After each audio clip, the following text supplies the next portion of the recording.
Banten terus berbenah. Peningkatan sumber daya manusia melalui asupan informasi yang sehat menjadi perhatian tersendiri bagi pemerintahan di provinsi ini. Arus informasi yang kini tengah digandrungi warganya adalah melalui internet. Berdasarkan data APJII, Asosiasi Penyelenggara Jasa Internet Indonesia, saat ini telah terjadi lonjakan pengguna internet di Nusantara.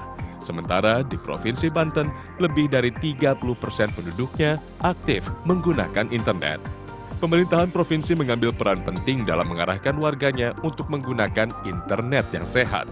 Melalui Dinas Perhubungan dan Komunikasi Informasi, Dishub-Kominfo, tak henti-hentinya mengingatkan pentingnya menggunakan internet yang menjadi sarana edukasi penggunanya. Apalagi di tahun 2016 ini, penggunaan internet di-launching hingga ke pelosok-pelosok desa. Bangun Banten cerdas bersama internet sehat.